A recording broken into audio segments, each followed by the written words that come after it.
ایک بار لڑائی کا فیصلہ ہونے پر موت سے ڈر کر قدم پیچھے نہیں ہٹانا چاہیے۔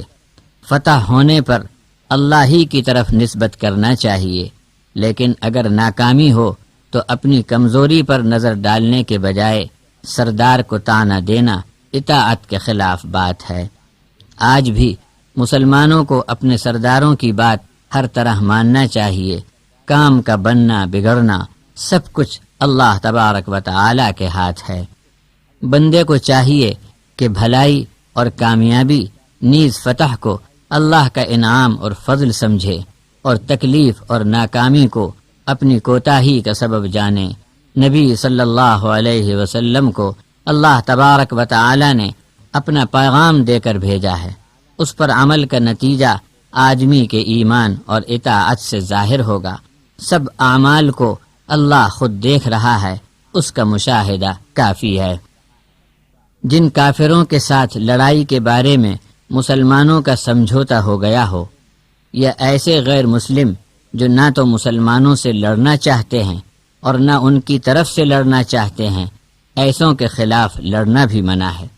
یعنی بعضے ایسے ہیں جو نہ تم سے لڑنا چاہیں نہ اپنی قوم سے، مگر فتنہ و فساد اور دنگے بلوے کی افواہ میں ان کے ارادے بدل جائیں اور اپنی قوم کا غلبہ دیکھ کر مسلمانوں پر ٹوٹ پڑیں تو تم بھی ان پر ہاتھ چلا دو، کیونکہ یہ بات ظاہر ہو گئی کہ اب وہ امن دوست نہیں رہے۔ سورۃ الانفال آیت 49، 60، 66 کے ذیل میں حضرت مولانا عبدالکریم پارک صاحب تحریر فرماتے ہیں، سخت حالت میں تھوڑی تعداد میں ہونے کے باوجود بھی مسلمان بڑی بے جگری سے اپنے سے کئی گنا زیادہ منکروں سے جم کر لڑے ہیں۔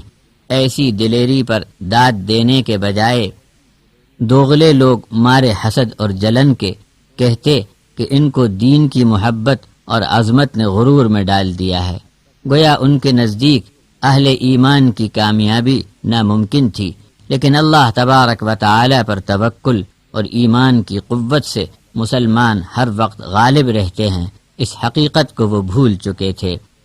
اللہ تبارک و تعالی پر دل کا توکل اور ظاہری اسباب میں ہر طرح کا کام، تیر اندازی، ہاتھ کا کسب، لڑائی کے کرتب، ہتھیار سازی میں جو بھی زمانہ ترقی کرے اس میں بھی مسلمان 10 قدم آگے رہیں۔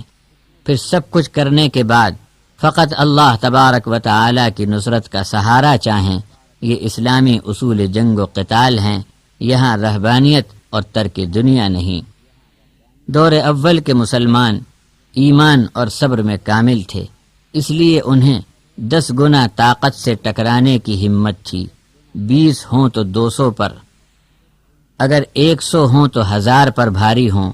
ان کے مقابلے میں جو لوگ کفر کی راہ میں لڑنے والے تھے ان کو نہ سمجھ فرمایا، اس لیے کہ جس کام پر آدمی جان دینے کو تیار ہو اسے یہ تو سوچنا چاہیے کہ مر کر مالک کے حضور حاضر ہونا ہے۔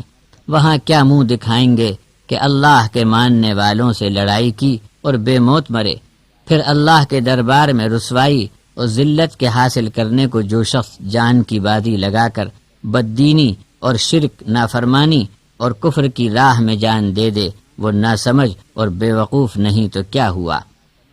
اللہ کے رسول صلی اللہ علیہ وسلم کے اصحاب میں صف اول کے لوگ بڑے بہادر تھے، اس لیے ان پر اپنے سے 10 گنا طاقت سے بھڑ جانے کا حکم لازم تھا۔ بعد میں مسلمانوں کی تعداد بڑھتی گئی تو کچھ لوگ ضعیف بھی ساتھ تھے، ان کمزوروں کا لحاظ فرما کر اب یہ حکم ہوا کہ اپنے سے دگنی طاقت سے ٹکرائیں۔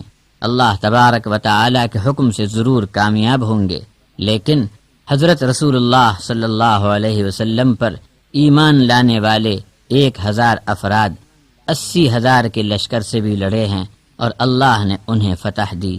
یہ دلیری اور بہادری جسم و جان اور ساز و سامان کی نہیں بلکہ ایمان اور یقین کی تھی۔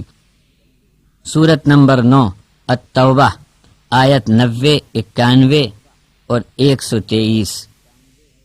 اس کی تفسیر حضرت مولانا عبدالکریم پارک صاحب اس طرح فرماتے ہیں، جنگ کے ایسے خطرناک موقع پر اسلامی فوج کے ساتھ جو لوگ تندرست اور مالدار طاقتور ہو کر بھی نہیں گئے اور گھر بیٹھ رہے، ان کا ایمان صحیح نہیں مانا گیا۔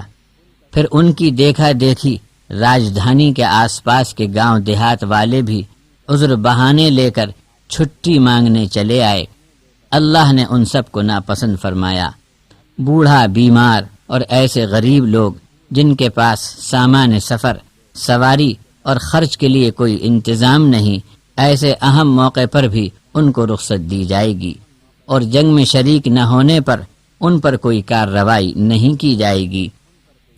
اسلامی آبادی کے آس پاس ایمان والوں کے مقابلے میں گھیرا ڈالنے والی بستی کے لوگوں کو طاقت و قوت کا اچھی طرح اندازہ کرا دینا ضروری ہے، تاکہ یہ لوگ مسلمانوں کو نرم نوالا سمجھ کر نگلنے کی بات سوچ بھی نہ سکیں۔ ایسا رویہ اختیار کرنا چاہیے کہ مشرکوں میں برابر گھبراہٹ بنی رہے، تاکہ یہ لوگ حملہ آوری کا ارادہ ترک کر دیں۔ پاس پڑوس میں اور سرحدی علاقوں سے لگے ہوئے آباد مشرک قبائل سے چوکس رہنے کی تعلیم اس آیت میں دی گئی ہے۔